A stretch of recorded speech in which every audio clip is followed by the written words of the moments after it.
Good evening, ladies and gentlemen of the internet. I am Josh, your host for tonight's webisode number 20 of the Empire in Exile podcast.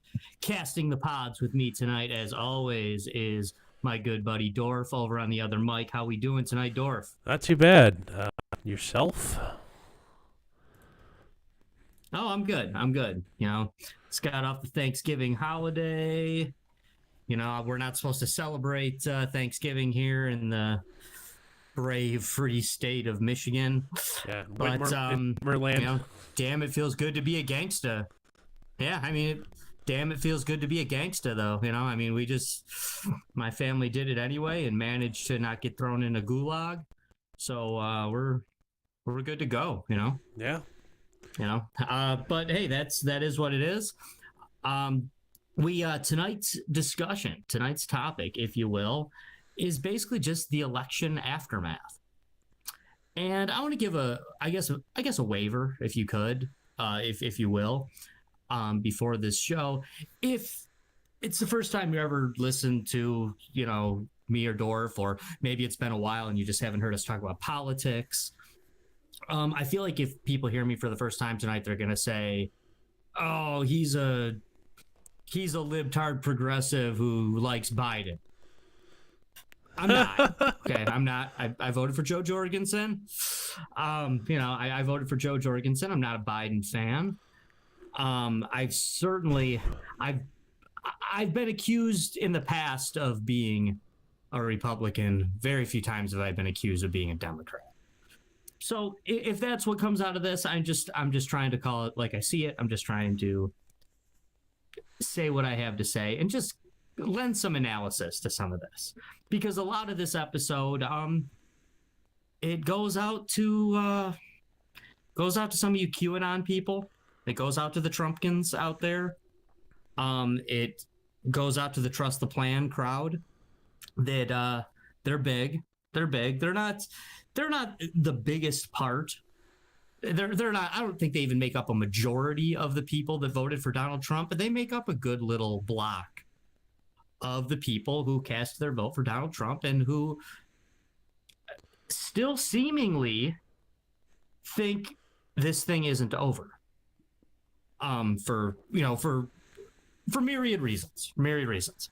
Some kind of ridiculous, some not so ridiculous, but we're gonna kind of break some of that down tonight, Dorf and I. One thing I want to say, and then I'll be done kind of throwing waivers out before the show officially gets started. But I am officially, this is the pronouncement I'm making, I am officially done being called a conspiracy theorist by Democrats and Republicans. Okay, I'm not going to hear it anymore. Do you want the new term to be conspiracy analyst? You know, I want the whole idea of the word conspiracy has been so destroyed at this point that I basically just want it removed from Webster, and we can just figure out something different from there.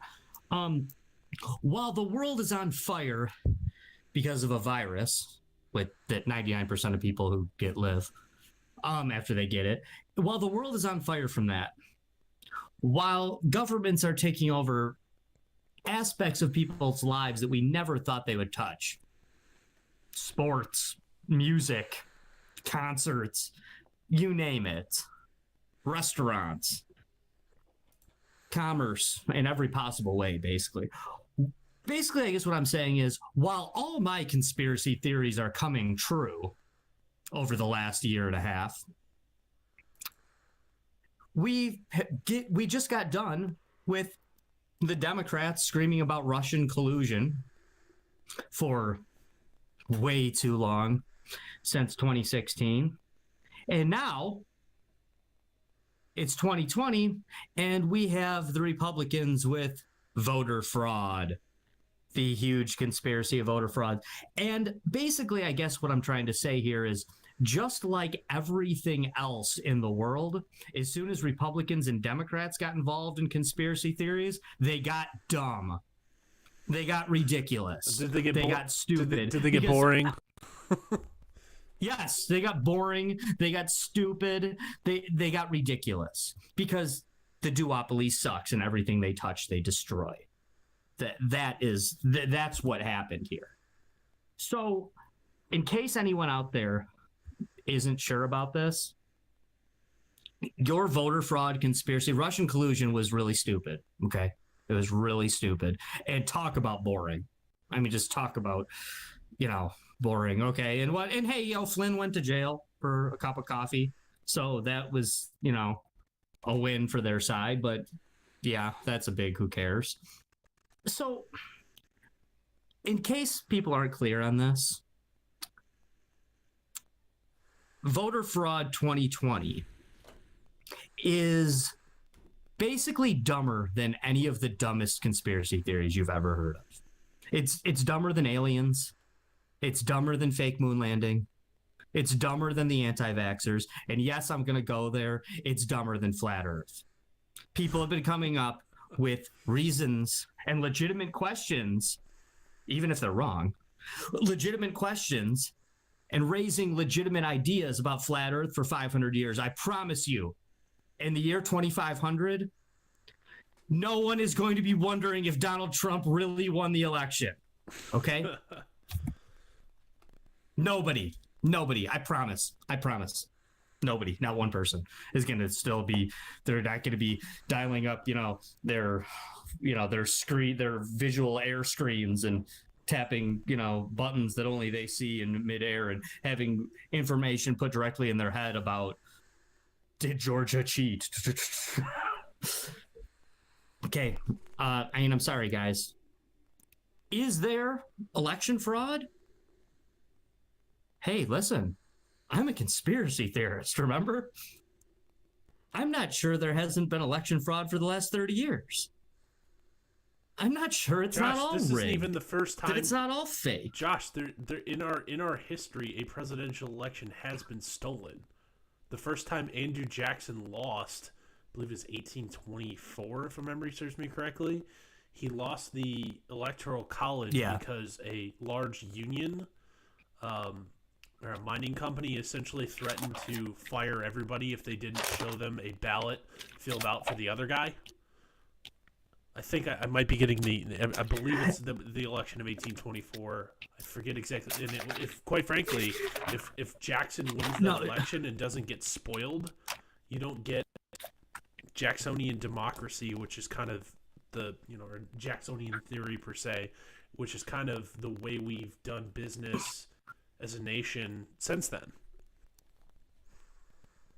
Well, yeah, you're talking about 1824. John Quincy Adams defeats Andrew Jackson. Yeah. Clay and Crawford are on the ticket as well. Mm-hmm. So all four of these guys get electoral votes. Clay, who's Speaker of the House at the time, is really hoping that, okay, if I can just get in there with some electoral votes, all my homeboys in the House are going to make me the dude, right? But you only get the top three people get to go in. Clay gets fourth place. So what happens in this, yes, were people buying off? I think that was actually probably more common in the 1877 election with Rutherford B. Hayes. But that was what happens in 1824 is, John Quincy Adams, all his cronies get together with Clay's dudes, and they're like, hey, how'd Henry Clay like to be Secretary of State? Secretary of State, that's a badass spot, right? Well, have your boys switch to Quincy Adams, and you got a spot. Now, the Jacksonians at the time, they screamed corruption. But a lot of other people at the time are saying, no, that's a deal.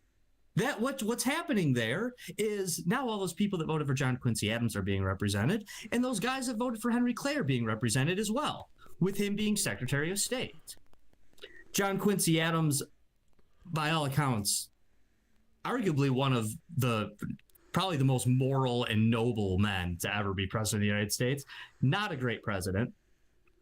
And Afterwards, Jackson gets 2 terms. So Andrew Jackson wins the popular vote 3 straight elections.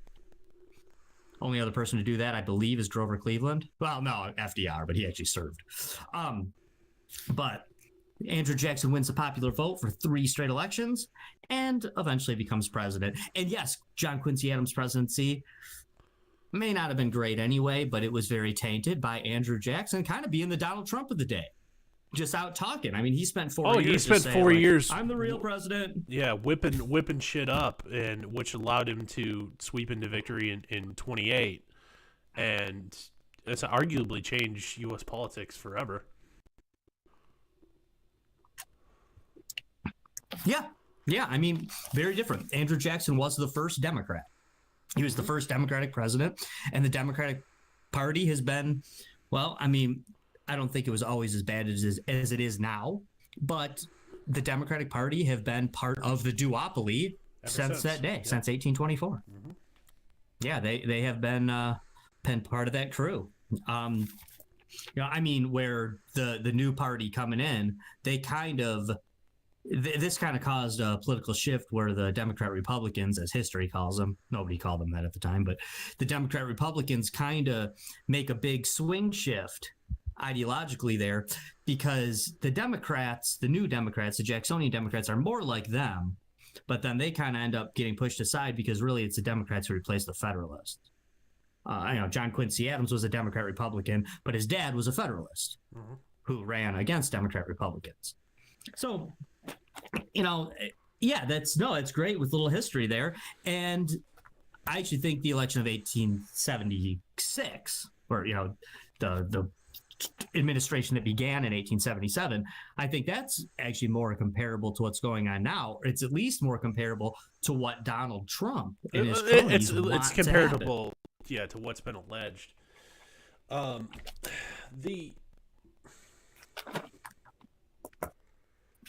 Just listen. I have yet to seen, the whole idea that sworn affidavits aren't evidence from a legal perspective is wrong. It is legally admissible as evidence in court.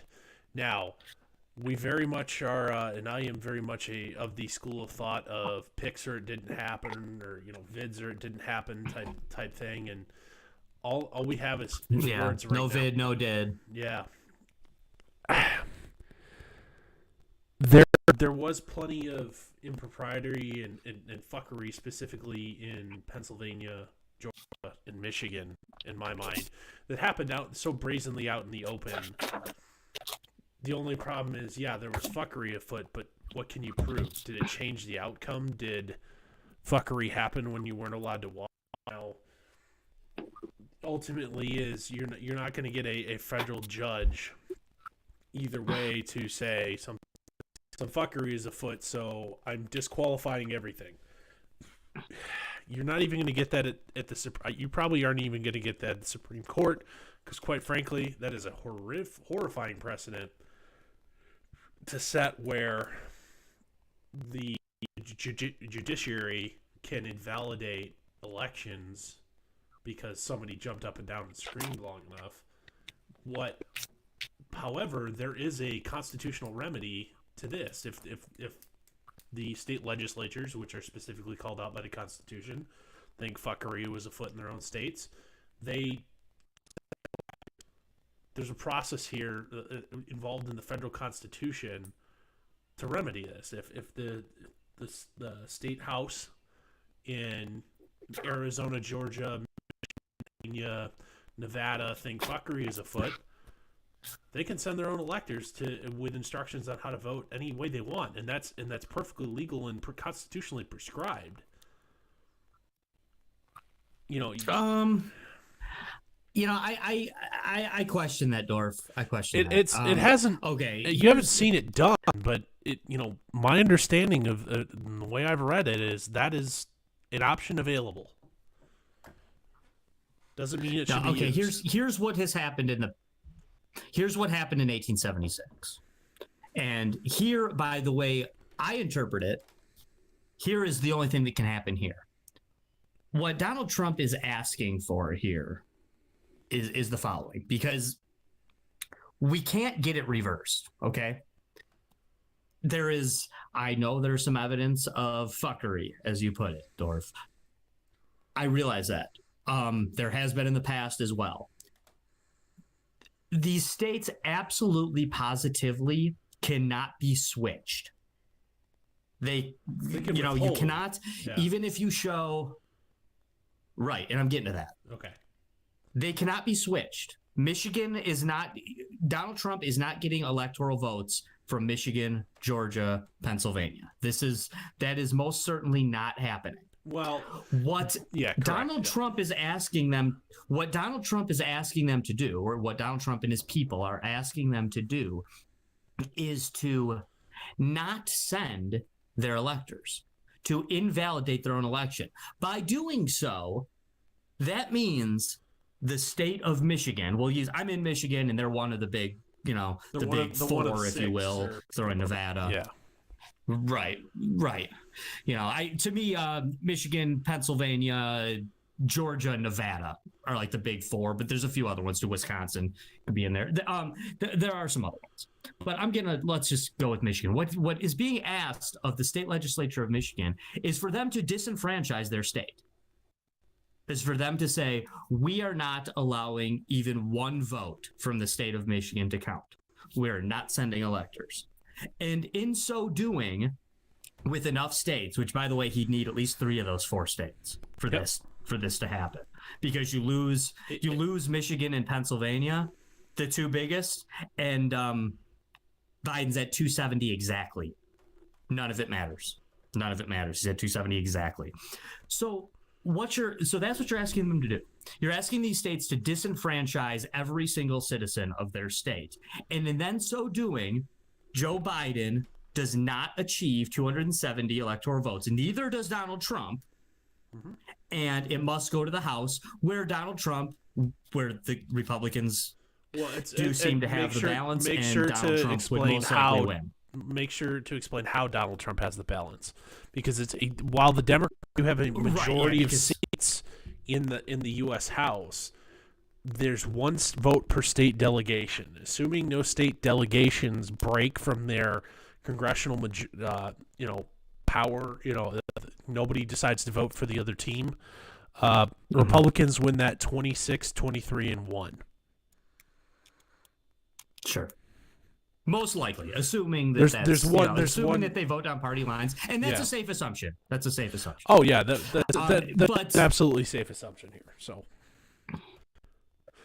right, and so basically, what you're saying, Dorf, is those 45 congressmen or congresswomen from California only get 1 vote.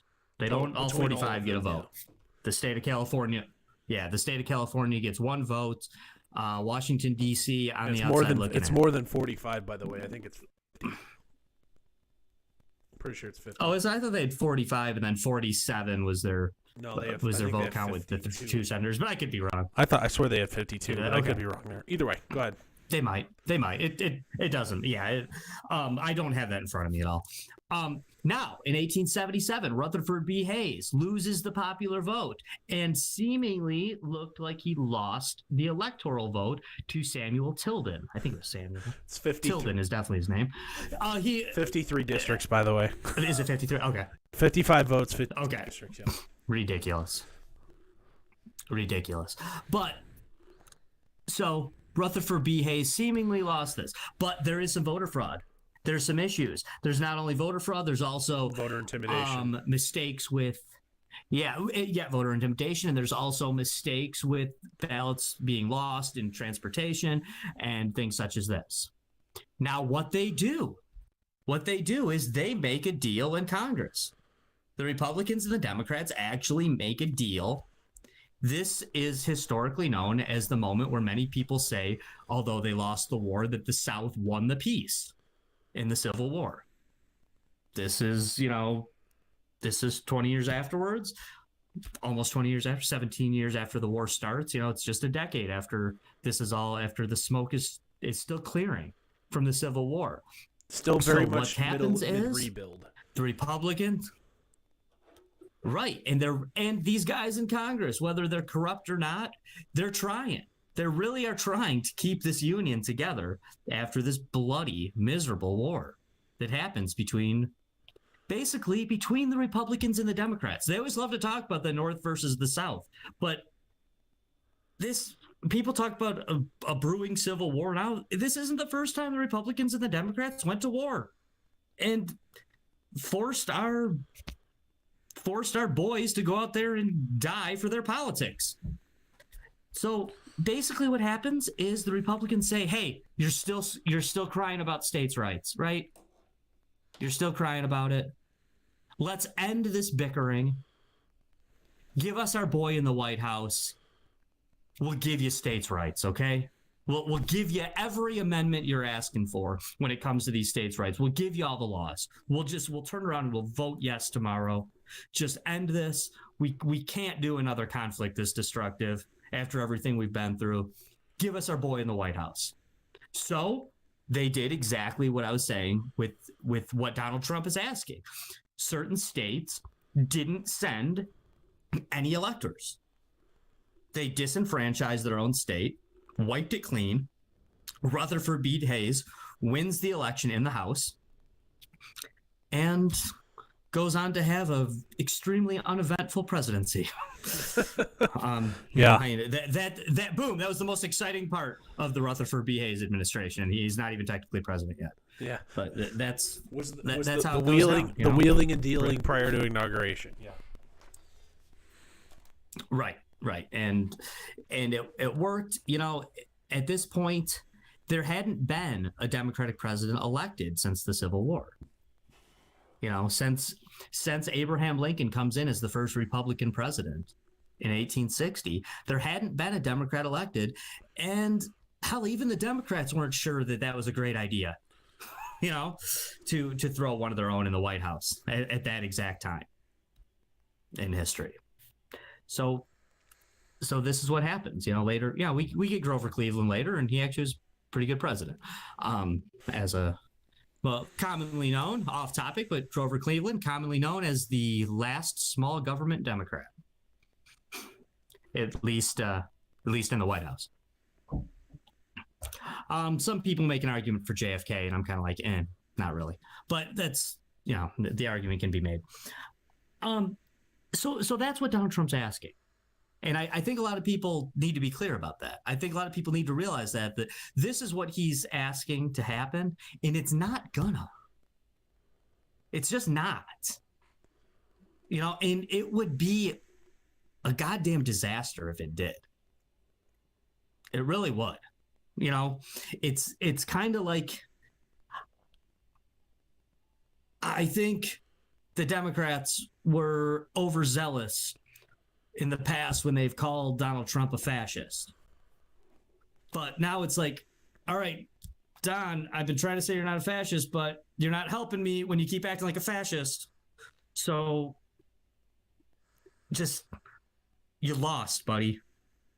And to your Republicans out there, I feel like, okay, remember Dorf, you don't watch movies. Okay, remember in Raiders of the Lost Ark? I actually have seen Raiders of the Lost Ark.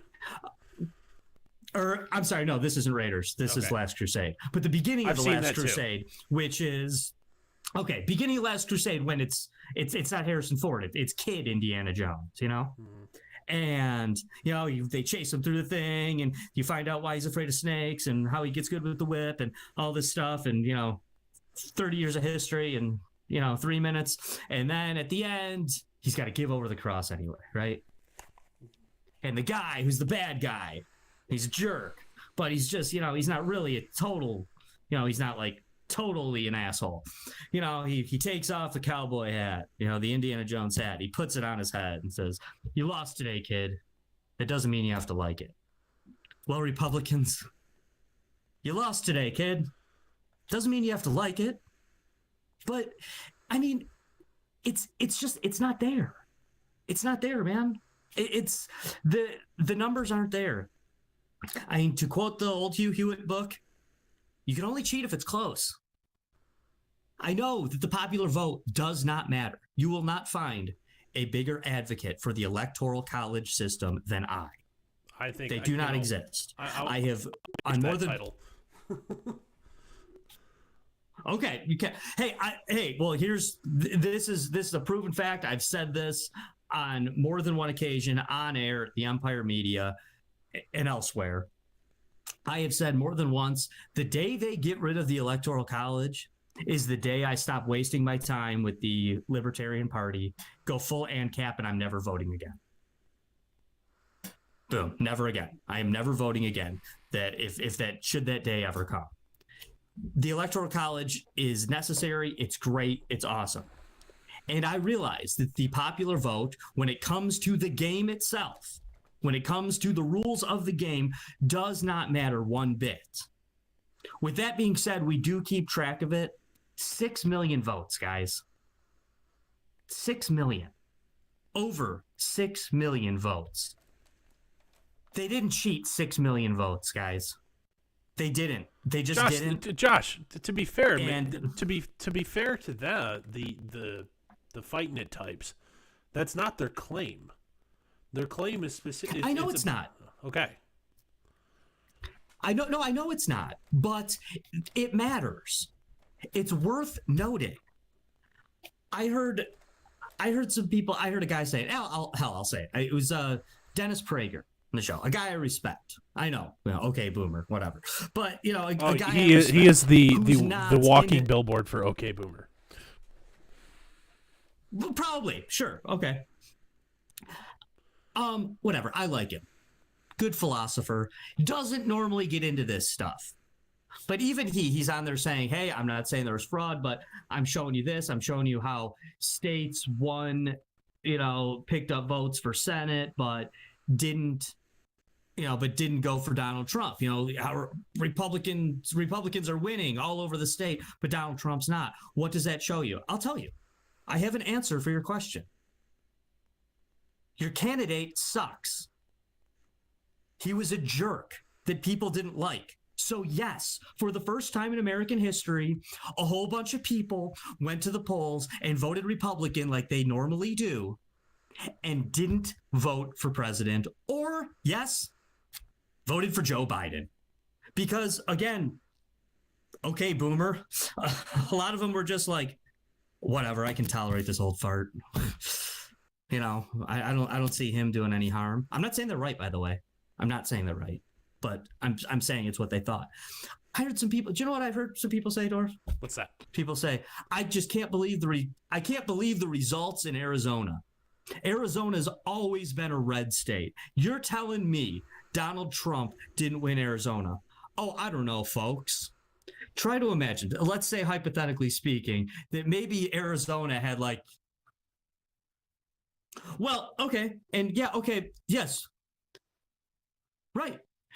Okay, try to imagine, pretend like Arizona had this one guy who was the favorite son of the state of Arizona.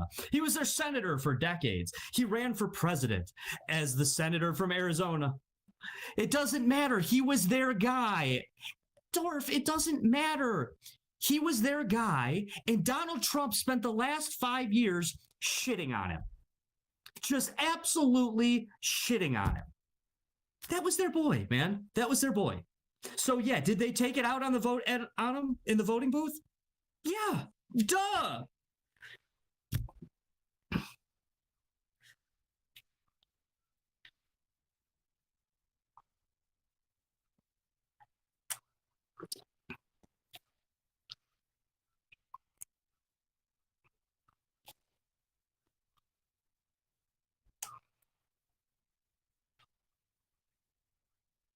Donald Trump drops off the mat. Arizona goes back to a red state.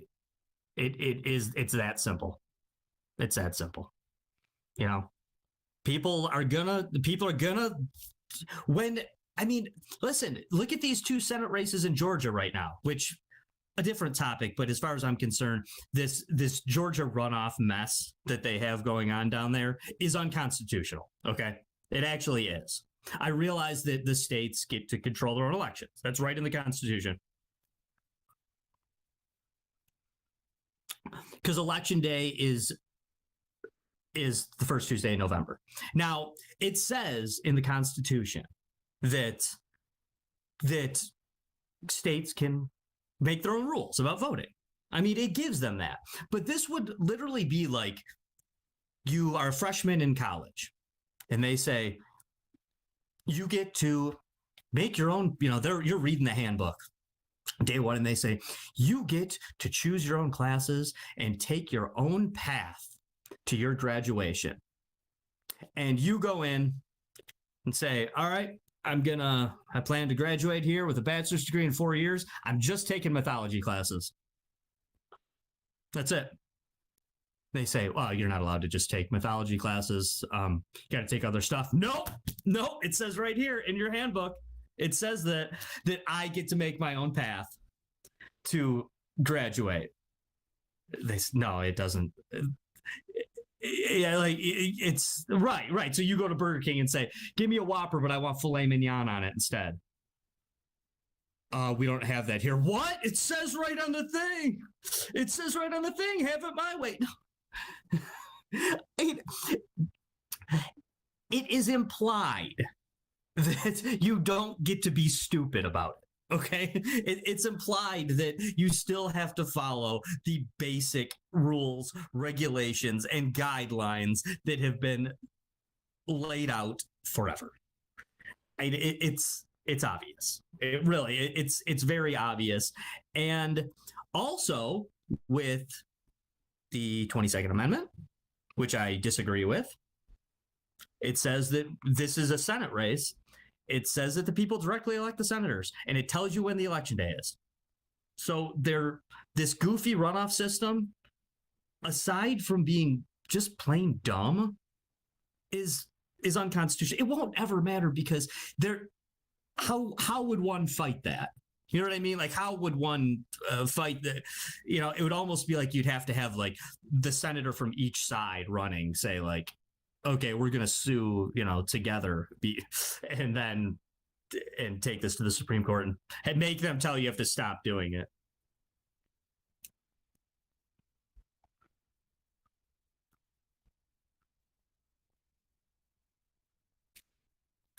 Probably. And no one will, because why would you bother? Arizona's about to have two Democrat senators. What zillionaire out there Arizona's going to have two Democrats in the Senate. None of them.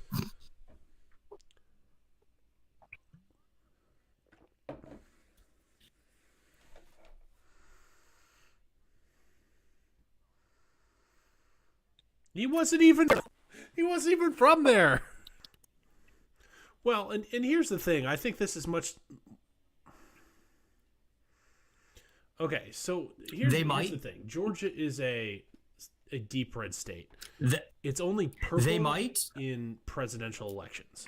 They might. I don't know. Yes, I really don't know. I know there's a whole bunch of people out there predicting a split, no longer be which a presidential is election cycle. I fully expect both Republicans beyond to run away with this. I'm talking. I wouldn't be surprised if it's not 60. It's not going to be a split. I think they will. It's not going to be a split. The Democrats are going to take them both, or the Republicans are going to take them both. But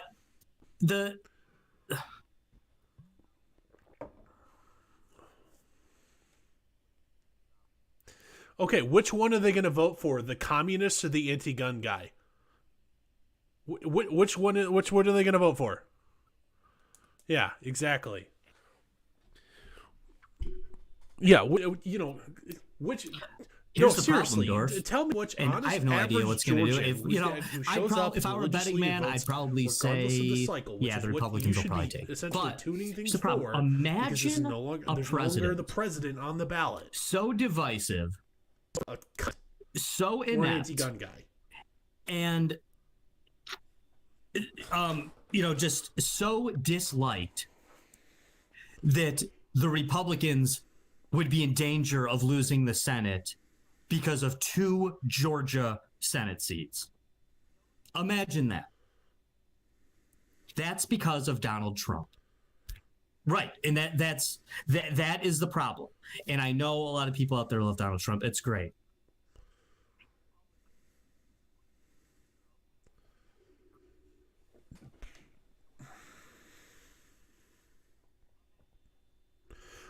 It's insane. It is true. Mm-hmm. But at the same time, I don't. Josh, I don't think you can ignore the positive effect Donald Trump had in the U.S. House. You don't do as well in the U.S. House. The 2 times Trump has been on the ballot, this House has incredibly swung to the right. Both times he's been on the ballot. In the Senate, I don't recall off the top of my head. I wasn't planning on making this point to research it before we went live here. Right. Their best case scenario down lost 1 seat this summer. No, they picked up this. They had the Senate before, but they picked up seats in it in 2016 because it expanded McConnell's majority. That's what it was. No, McConnell's been. I mean, he lost them he lost since, spots in 2018. The final 2 years of Obama, right? He lost spots in 2018. No. So they've done positive in it. No, both times he's been on the typical. ballot, and they've kicked ass in the House. Like, it's right. I don't think that's a fair assumption. Again, I think that the electoral map based on, like clockwork. It happened exactly. He wasn't on the ballot. It happens almost always. His name. He did. I'm not doing that. But his name wasn't on the ballot. Always happens. Happened to Ronald Typical Reagan. Party happened out to of Barack power Obama. Happened to Bill Clinton. spots in midterm. Happened to Eisenhower. It happened to FDR. Happens every time.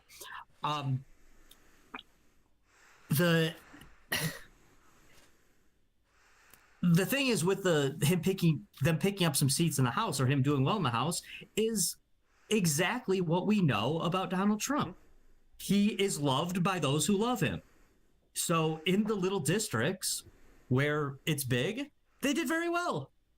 They're, in the MAGA, CAGA districts, whatever you call them, in 2020, they did very well. They killed it in the votes. But, the rest of the country, they didn't. Yeah. There's a lot of Republicans in California, man. Yeah, there's a lot of Republicans in California, man. And like every other state, they live close to each other. Josh, they picked up 4 seats in California. But, Josh, good luck finding a baker's dozen of them in LA. Yeah. That's that's California for you. Yeah. Yeah. Pretty much.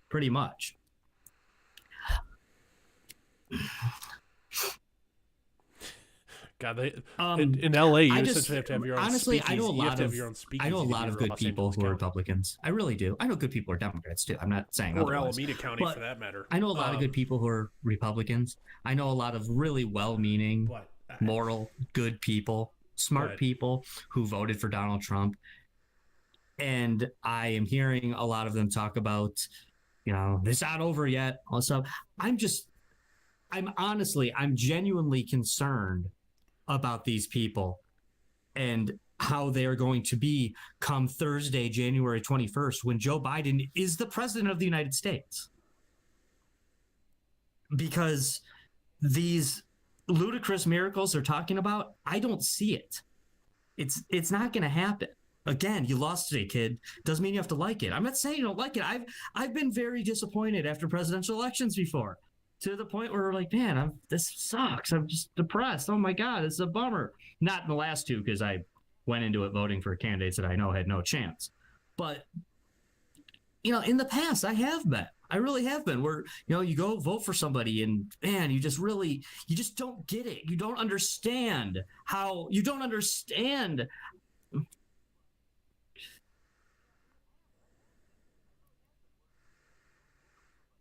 Oh, I can't, dude. I was too, man. I liked Mitt Romney, and I totally understand where you're coming from. I am Barack ashamed Obama's to say this now. I was super bummed out that Mitt Romney lost in 2012. Last Republican I voted for.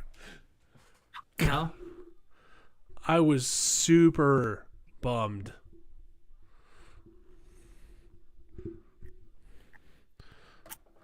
I wasn't. Yeah, that was my first. I was first time eligible to vote in federal elections in 2010.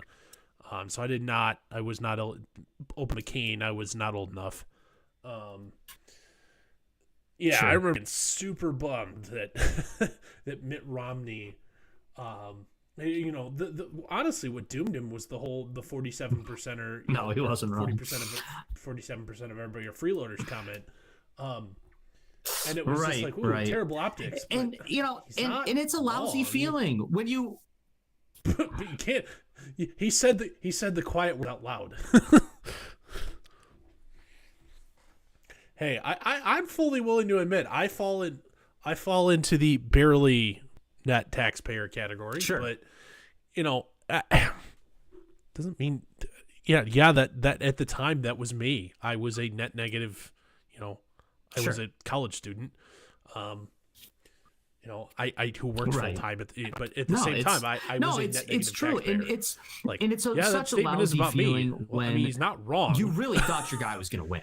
But anyway, you really did. It's like watching sports. That the ones that hurt the most are the ones where you go into it with confidence. You got because people are viewing it like a sports thing. You're walking in there with your gear on for supporting your home team, and you got the hat, you got the red hat on, and you're ready to go. And the polls are bullshit, and I'm gonna vote for my boy, and we got this. We're gonna keep America great. And then he lost. He lost. Your boy lost. I'm sorry. Hey, we were doing a live stream. Even though I didn't have a horse in the race, I thought Trump was gonna win too. I did. As it turns out, the polls were crap, like they were saying. They predicted a Joe Biden landslide. We got a Joe Biden victory. He didn't win by 15 points. He didn't get 400 electoral votes, but he did win. Mm-hmm. He did win. And when you look at it, remember last time, 2016, Hillary wins the popular vote. Some people are crying. The liberals are, oh my God, liberals are acting like the Republicans are right now. Or at least like they will be on January 21st. They're all butthurt. They're all crying, but she won the popular vote. Donald Trump even came out on more than one occasion. And he said, yeah, popular vote. But hey, we got a majority of states, 306 electoral votes. That's not bad, right, guys? Remember 306? That was the number, right? I'm actually quoting exactly, where he's saying 306. That was the number. Pretty good, right? Exact same score, guys. Exact same score as last time. How many people took note of that? Exact same score, except 306 to 232, same exact score as last time. And Donald Trump was out making speeches saying, hey, come on, popular vote, schmopular vote, 306 to 232, that's a modern day electoral landslide. Yeah. Yeah, it is. It actually is. Again, you lost today, kid. Doesn't mean you have to like it. I don't know what to tell you.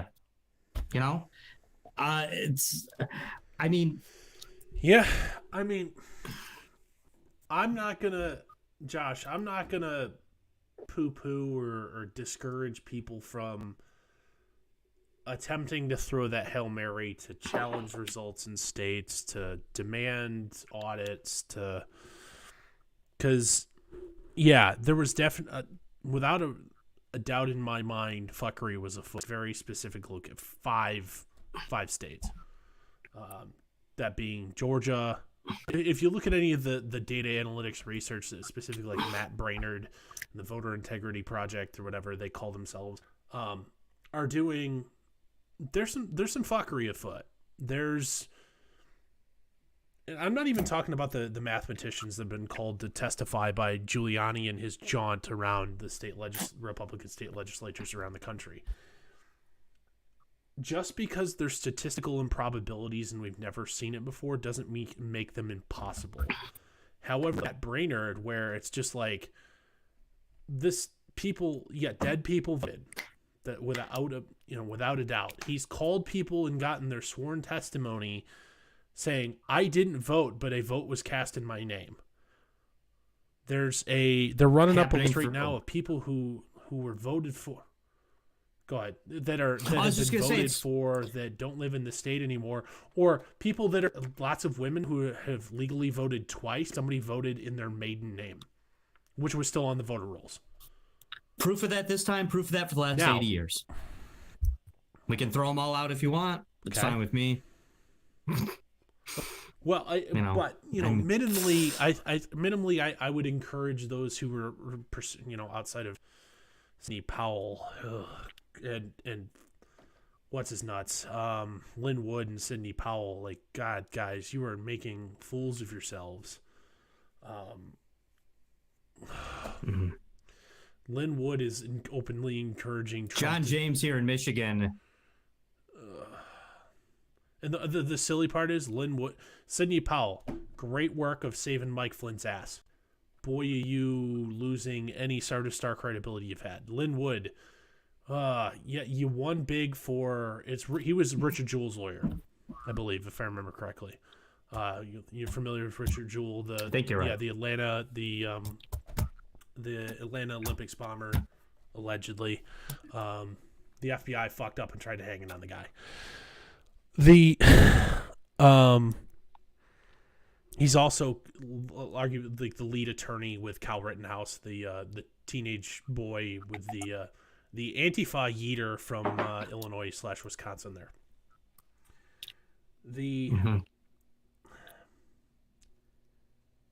he was already been fucking around. Quite frankly, not an attorney, but people whose legal opinions I trust. Kyle Rittenhouse is not getting the best defense money could buy with the insane war chest that people put together for him.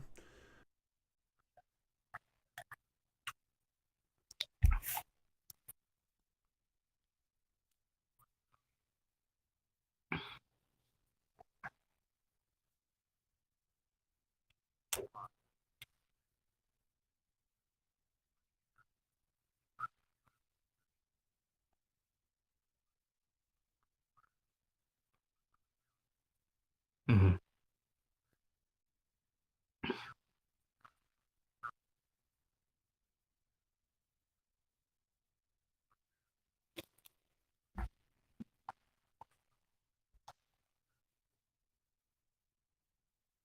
Hope not.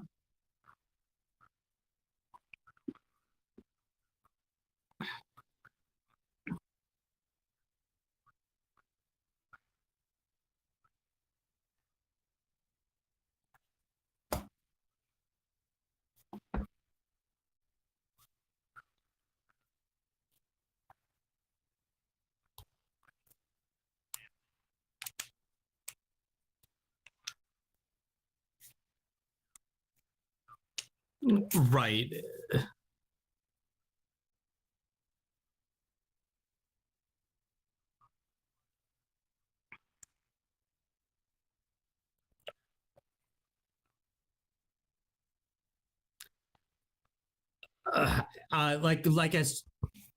Like I said, Dorf. If you don't like being called a fascist, stop acting like a fascist. You know.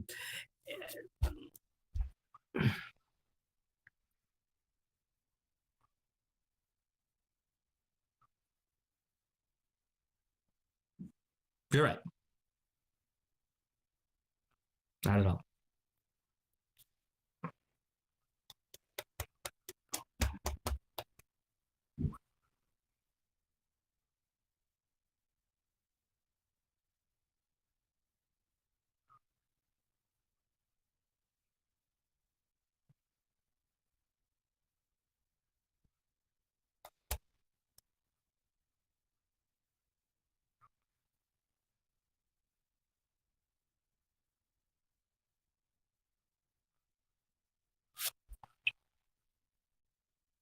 Dorf, I'm with you.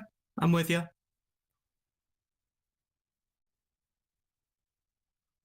Just listen. No, I'm with you, Dorf. When I said the thing about fascism, I was referring to what people are suggesting he do, which would be absolute 1930s fascism.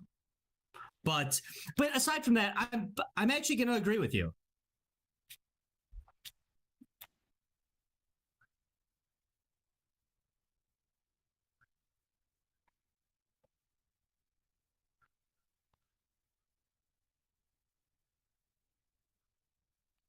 Yeah.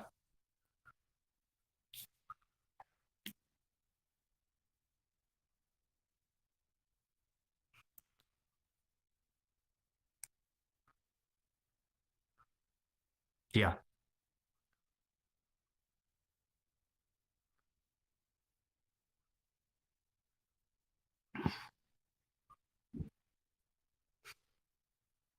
Yeah.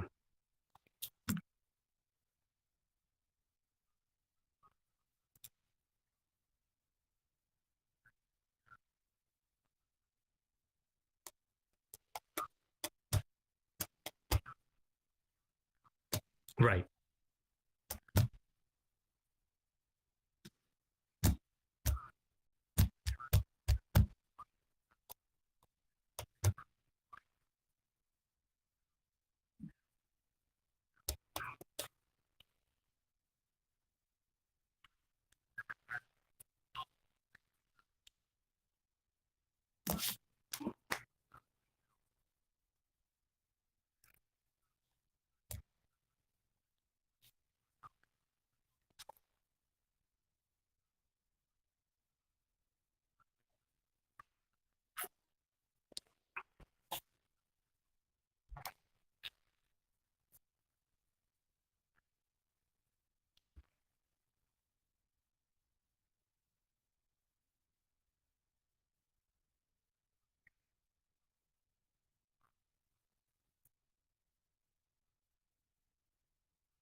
Sure.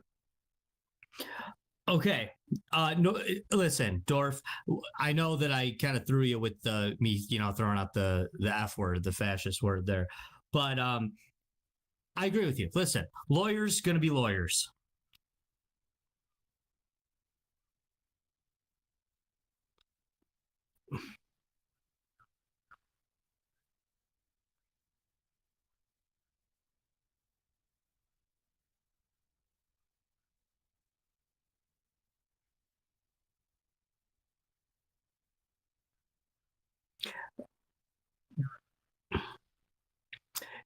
Okay, Dorf. This is off topic, but truth be told, Donald Trump is in no way a Nazi. Ever. I've never said that. I will go to bat with anyone that says that he is. But no, hang on, dude. Hang on. But fascism is a legitimate political ideology, and I have actually no problem calling Donald Trump a fascist, because also I had no problem calling Barack Obama a communist, because they are, they both are. Barack Obama is at best, or is at worst, a socialist. At best, at worst, whichever one you want to use. He's definitely a socialist, and a communist. I mean, a socialist is a communist light. He's every bit of a socialist. I think he's more than that, so he's a communist. Donald Trump is a admitted nationalist. He's one hell of a nationalist, and nationalism is nothing but fascism light. Exact same thing. This is so his legal team. When is Democrats wear socialism on their sleeve and Republicans wear nationalism on their sleeve, guess what? If you're out in public saying you're a nationalist, before the kid was alive, you're probably a fascist. And if you're out in public saying you're a socialist, since then he's been you're probably a communist. Litigator. I don't have a problem with either term. Experience I mean, that he would need, let alone 6 million Jews didn't die because of fascism. To kind of modify, there's nothing in the political definition of fascism that says now we kill a bunch of Jews. That has nothing to do with fascism. You can be a fascist and be a super nice guy. You can be a fascist and be 100% against murder. I mean, 10 million or 20 million Russian peasants didn't die because of what Marx said, and 6 million Jews didn't die because of what fascism says. They died because Stalin and Hitler were lunatics. They were terrible men who then used ideologies to take over nations. Right. And they were totalitarians, evil men, and they murdered millions because of it. Does that taint the term of fascism or the term of communism forever? Yes, probably should. But that isn't what it is. Ultimate power. Just like Bernie Sanders likes to say, well, I'm a democratic socialist. Well, I mean, Donald Trump's a democratic nationalist. They won by democracy, or through a form of democracy, if you will. But lawyers are going to do their thing. Lawyers are going to, do their attorney thing and try to do stuff. I've yet to see any sort of legal brief that really gives any weight to this stuff. But so much of what, in true media fashion, so much of what the media is making a big deal about really is exactly what you said. It's nothing. Truth be told, there's nowhere in the Constitution does it...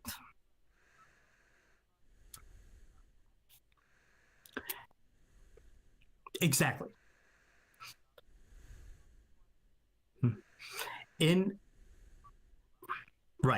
the It's not January 23rd and Donald Trump has barricaded himself in the 100% residence right, and refusing to leave. 110% right. Calm the fuck down. Listen, guys, almost 2 months away from that. The brilliance of the framers even of being the a Constitution possibility shows through once again. It's not like he's why it doesn't room say refusing to we give up elect the nuclear president football on the first Tuesday in November, and he takes office on the first Wednesday of November. There's a reason for that, because they knew it might take a minute. You know?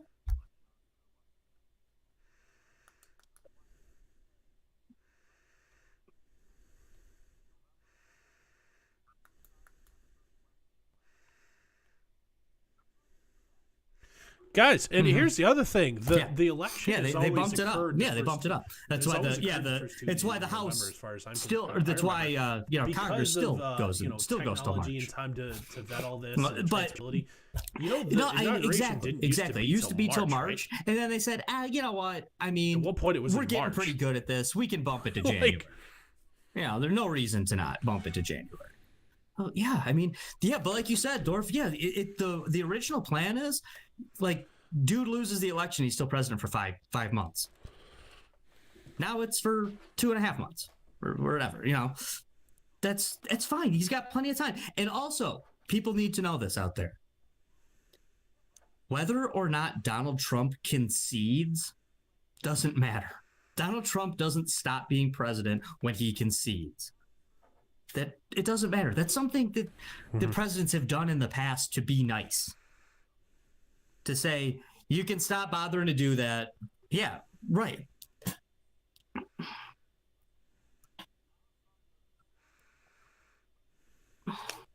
None whatsoever. Yeah, all it is decorum. All it is political decorum.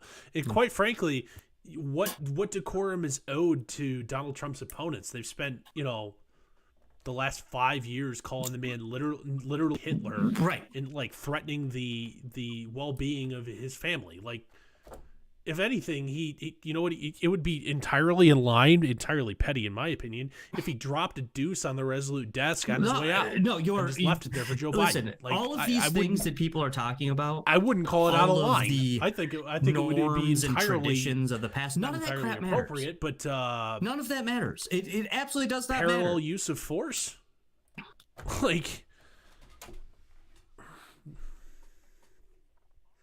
No, he does.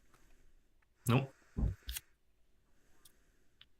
No, he does not have to concede. It's not. There is no assigned date where the incoming administration must start getting security briefs. Find me where that's, etched in stone. Right. It's not. Well, he's not giving us. It's a matter of. He doesn't have to share intel. He doesn't have to be nice. It's a matter he doesn't of have to national concede. security. The national security apparatus doesn't turn over. If he does none of those things, you can say "fuck you, Joe Biden." You don't get one until after you deliver your speech. And Dorf, if he does none of those things whatsoever, well, then I guess if we get nuked at 12:04 on January 20th, concessions legally mean 12:04 p.m. on January 20th, and fresh Joe Biden who knows nothing has to deal with that, I guess that would suck. That would really suck. But there's generals and admirals that know what to do. It'll be fine. He doesn't have to do any of that nonsense. He doesn't. And this idea that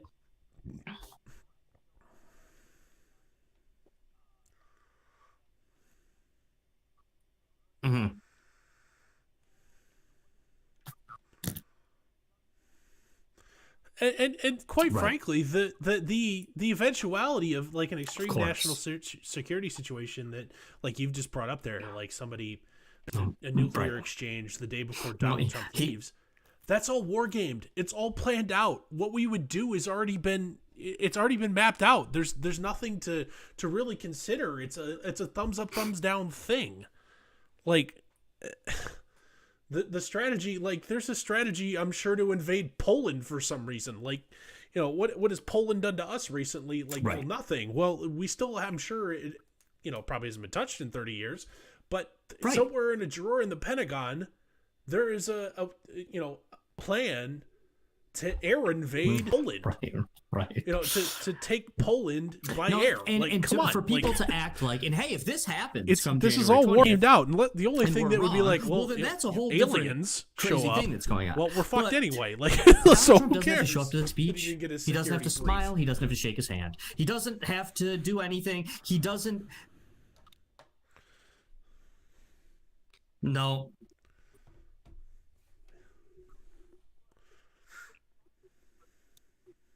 He doesn't have to ride in the limo with him. Doesn't have to leave he doesn't have to leave the letter in the desk. To not do these things. Exchange pleasantries. And the idea that people would say, "Oh, but the peaceful transfer of power."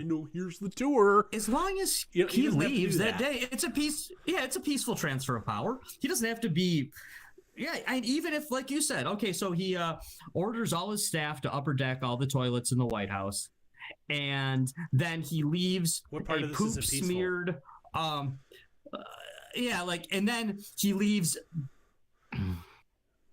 Right, yeah, and then he leaves a poop smeared letter on the on Joe Biden's new desk, on the Resolute desk, pardoning all the people that turns did the that. Furniture upside down. Effective 11:59 a.m. on January 20th. It's legit. It's legit. Joe Biden is now president. The first thing he's going to have to do is call in a cleanup crew, and he might sleep in the John Adams house that night. I don't know, but it's no big deal. He's still president. Donald Trump left. He's Audi 5000. Peaceful transfer of power. We hot. You know, the 46 presidents in power now. Yay. Awesome. So that's cool. You know, I just think a lot of this shows that, you know, the boomer Republicans of the world, the Dennis Pragers, the Hugh Hewitts, the Sean Hannitys, the Michael Medveds of the world, who basically spent the last year telling never Trumpers, if you will, talking about how stupid they are, talking about how dumb people are who vote third party, who don't show up, who still want to be a Republican but just can't stand this guy in the White House. They called them names. They said they were stupid. Bad strategy, guys.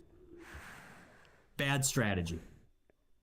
Because, and for all those people out there who say, oh, Donald Trump can never change, it's those tweets and that demeanor of his. That's what won him the election in 2016. Yep, might have. Guess what, guys? It just lost him one in 2020. It lost him one too. It very well may have won him that one, 2016. And to all the people out there who are saying, if it wasn't for CNN and all the sheep who watch CNN and just soak it up and believe the lies that Donald Trump's a racist and Donald Trump's terrible and he did this. Maybe. But that ain't voter fraud. Well, on the CNN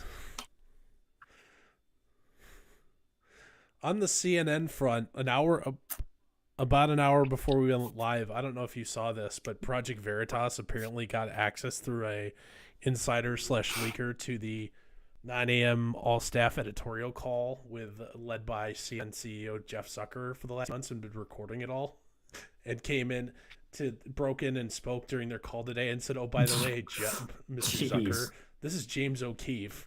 We've been recording these meetings for the last 2 months. Get ready to have some fun, motherfucker.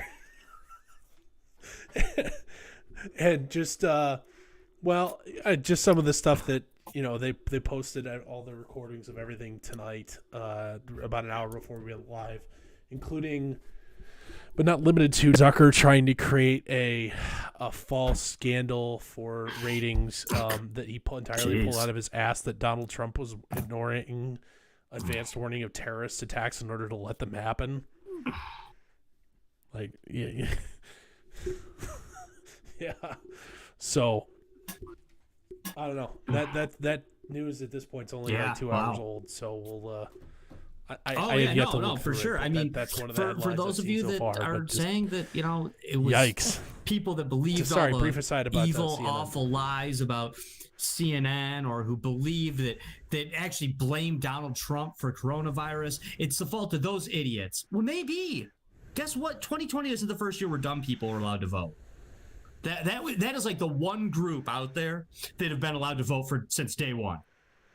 Yeah, I mean, before the ex-slaves had to fight through their adversity and gain franchise rights, before women's suffrage, the dumb people never had to fight for their vote. Ever. Dumb people were voting in 1788. It's legit. They've been voting since day one. That's a thing. Yes, people believe dumb things. People believe lies. People believe CNN. People believe Fox News. People believe this crap. And yes, they vote based on said beliefs. So, listen, I guess to the Trumpkins out there who have been jumping all over me for 4 years when I say maybe Donald Trump shouldn't do this. Maybe it's this. Maybe I don't know about this QAnon stuff, guys. I think it's a psyop. In fact, I'll go further. Not only do I think it's a psyop, I think it's deliberately a psyop for a time when, I don't know, maybe like government was going to take over a whole bunch of aspects of people's lives. And they were scared that would-be patriots would maybe take a stand. So maybe let's do a psyop that tells them all to just sit back and trust the plan. Don't worry, Trump's got this. Q's got this. Just stick with us. Sit back, trust the plan. Where go one, where go all, or whatever they're saying is. No. I Trumpkins, buddies, guys, gals, might be time to stop trusting the plan. Just saying it might be time to stop trusting the plan, because I don't think it worked. I really don't. I don't think it worked. I think you sat on your butts, and I think you watched this country go to crap over the last 4 years. I think you watched a guy preside over the biggest loss of liberty in American history, and he didn't even get to keep his job at the end of it. I mean, it's so. I'm sorry, guys. Well, the crazy part is the guy who won or beat him, seems to have beat him. Let's go with that. Is part of the Barking Seal Club that said he didn't steal enough liberty. Yeah, that's the crazy part. It's a disaster. Please lock me down, Big Daddy government.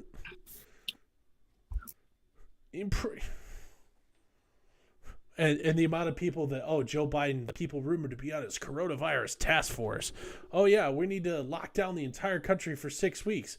Wait, what? Wouldn't have voted for him if I knew that. Well, you only had to listen. He's been quite open and honest about his intentions to use lockdowns, even though there is no evidence that they do a damn thing. Quite frankly, you look at the Midwest, which is going through, our states are going through a rough time right now. Believe it or not, South Dakota, rather, as much as credit is is the one governor who didn't lock all. 1 out of 800 of her residents has died. To be fair, it's not strictly her job to prevent that.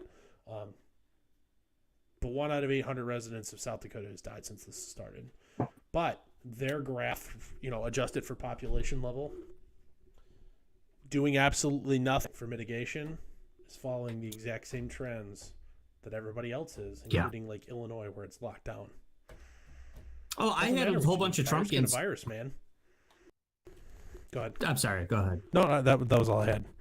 I just listen, Dorf. I had a whole bunch of Trumpkins before election day telling me, "Oh, Josh, you're so against these lockdowns. You're so against mask mandates. How can you possibly not vote for Donald Trump and allow Joe Biden to take over?"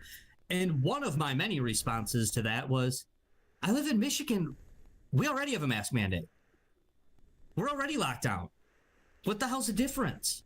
And besides that, all I've heard from the Trump supporters while he was president for the last year was that's not up to the president. That's up to the states. The president can't do anything about that. Well, if Donald Trump couldn't stop the mask mandates, then Joe Biden can't start them, and I have nothing to worry about. I have nothing at all. Nothing to worry about. It's just the states. Donald Trump couldn't help me, and Joe Biden can't hurt me. I know that's bullshit, but still, I mean, that was their defense when I said, where was Donald Trump when I was told I wasn't allowed to walk out of my house? Where was Donald Trump when I was told that I wasn't allowed to go to work? Where was Donald Trump when I was told I wasn't allowed to buy gas without putting a mask on my face? Where was he? He was nowhere. He was nowhere. So Joe Biden's even worse. Do your worst, Joe Biden. I don't care. Really, I don't care, man. It's nothing. But Dorf, I know we're probably trying to wrap up here. I've been crucified from all angles on this. You were bringing up, this is to your point about the, Donald Trump was, I guess more pro-liberty than the Democrats, and the Democrats, ran up the score in the election, and they ran up the score. Me down, daddy, crew. Josh, they ran up the score in 2 states. Okay, that's irrelevant. Dorf. That's irrelevant. That's not the point I'm trying to make. Sure, so let's not continue. Let's not fight that. I'm trying to make your. I'm trying to make your point. I'm trying to make your point that the lock me down, daddy crew, lock me down harder crew just won this thing, or whatever. Damn close either way.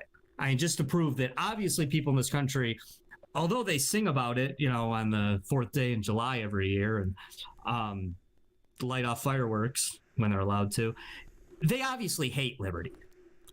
And believe it or not, I've been lambasted by the progressives. I've been killed by the Republicans. Dorf, I got called out on a libertarian page yesterday, ganged up on and called out for being an anti-masker on a goddamn libertarian meme page, Dorf. This is it's called dank liberty memes. Back when I had a Facebook, I followed that. Yeah, I mean, this is the same party this is a page touting dank liberty memes. This is the same libertarian party, the actual party. I'm libertarianism specifically here, that has a circle jerk of who's the most libertarian every year when it regards to like what we want to do about hard drugs, public nudity, polygamy, shit like that every year, which essentially discounts everybody from taking them seriously, and yet we're gonna freak out on somebody who doesn't want to wear a mask because you know what. Right. The whole science is settled, crew. Sorry, guys. The data specifically ain't your friend. Your only claim is a counterfactual. It's impossible to prove. Well, if more people just wore their masks, less people would die. Well, the most current recent survey data says about 90% of people are, yet people are still dying. Yeah. No, it's my fault. And back when I didn't wear back one. when acceptance of it was only about 70%, hell of a lot less. And I mean, and Dorf, this originated from me just seeing one too many pictures of Spike Cohen, the vice presidential candidate that I voted for. He is Just such a one too little many bitch. pictures of him showing off, of him and his wife, who's gorgeous, by the way. But him and his wife showing off their masked faces, showing mask selfies, and me, putting, found the statist underneath his picture. and I'm the bad guy. And I got all these guys just like, come on, libertarians. Guess what? If you're licking a libertarian boot, you're still boot licking. Sorry, boys. Sorry, guys. I don't know what to tell you. But so looks like I don't know. Looks like I just got shamed and got booted out of another party. What else is new? But that's all I got for you tonight, Dorf. All right. You got anything else? Yeah, quick. Let's go back to some of the Joe Biden. This is my plan in the first 100 days. I know we talked specifically last episode about the student debt thing. What about classifying every gun and magazine as an NFA item, requiring you to get a $200 tax stamp? How much of if you were to comply and bend over and say, rape me with your the IRS daddy, or, well, in this case, it's the ATF. That's who collects the tax stamp. How many extra jobs are you going to have to get? Because, oh boy, 200 per, assuming it's a one-time tax. Well, that's going to be about a third of my take-home this year. I don't know what you're talking about, Dorf. I don't own a gun. I've never had one. Yeah. I don't own any ammo either. Yeah. You're not even going to, you didn't lose in a boating accident. We'll talk about that off air. Don't know what they're talking about. Yep. Boating. No, I don't know what they're talking about. I never had one. Okay. Not once, ever. I don't even know what they mean. What? What's a firearm? I had something registered. I don't know. All right. Well, yeah, I have no idea. It's something. It was registered to me. I've never heard of it. All right. Yeah, no, Dorf, it's pathetic. I gotta hope it doesn't happen. But as I said, listen, I don't like Joe Biden. Kamala Harris scares the crap out of me. We all know that Joe Biden's plan in his first 100 days is try not to die. But point one with all that, the behind the scenes first 100-day plan. Point one, don't die. Don't release that part for public consumption. Part two, don't play with the dog again. Exactly. The dog is trying to kill me. Turns out that Major is actually one of the CIA programs that went on the Bin Laden, or sorry, the SEAL dogs who went on the one of the Bin Laden raid and has been a covert undercover asset for Orange Man ever since. I'm kidding, but point three. Install bathroom directly attached to Oval Office because, my dementia drugs make me shit myself. Which, I don't know if you saw some of the anonymous campaign leaks or whatever like that. He's on the anti-dementia drugs to slow down the onset of dementia for him. That they make him incontinent and he pretty much has to shit every 90 minutes. That's why he never does public appearances longer than that, is because he has to get to a bathroom. Yeah, I believe it. Most people his age do have issues like that. Yep. I mean, it's not unusual, man. I don't if construction's taking too long, have White House staff install chamber pot. Who was the president that Truman, if I remember correctly, that essentially made all of this? He was kind of a dick. Am I forgetting who that is? Oh, I think LBJ. Okay, it was LBJ. Sorry, LBJ was kind of famous for that. That's what it was. LBJ. Sorry, the Truman family. My bad. But he used to force Washington insight, senators, and he used to force people to have their meetings. If they wanted to have the meeting, they had to have it naked in the hot tub with them. Or he'd take meetings. People would show up and he would be naked in a hot tub, and they'd show up talking, and he'd be like take your clothes off, get in. And if they didn't, quite then frankly, from like a no meeting. So you just got from like a Machiavellian power perspective, it's like, man, that's mad game, bro. But like, that doesn't mean that, you know, that is like the ultimate sure. like dick on the desk power move. That, you know what? look what I can make you do. I rocking that home field advantage, man. Yeah, you know, not to say that that's great that that's used on people, but like, I can admire the game, right? But anyway, that's all I got to say about that. Sure. Yeah, absolutely.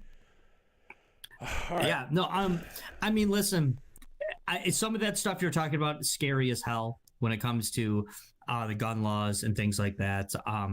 Executive orders for gun laws, for climate change, for that being the next crisis to shut us down. Democrats are scary dudes, scary people. They really are. I don't like them. But listen, we weren't going to keep if that's what the Democratic Party truly has become, we weren't going to keep them out forever. Yeah. Well, we really weren't. So if that's the case, then we're screwed. Josh, I would like to, you know, this is something that's going to take us a little bit to do. I don't have this book yet. I've read excerpts from it. I think we need to look into doing a show on Mike Schellenberger, environmental activist, his book Apocalypse Never. Essentially, yeah, we'll go over it later. But yeah, we need to do that book. So anyway, anything else, Sure. man? Yeah, love to read it. Sure. Okay, that's it, man. That's all I got. All right, wrap it up here. Episode 20 of the Empire Exile podcast. 20. If you don't count like the 5 episodes we lost to technical difficulties, we're on a pretty good pace from here. So anyway, we will be back next week. I'm Cliff. That's Josh. We'll see you all next time.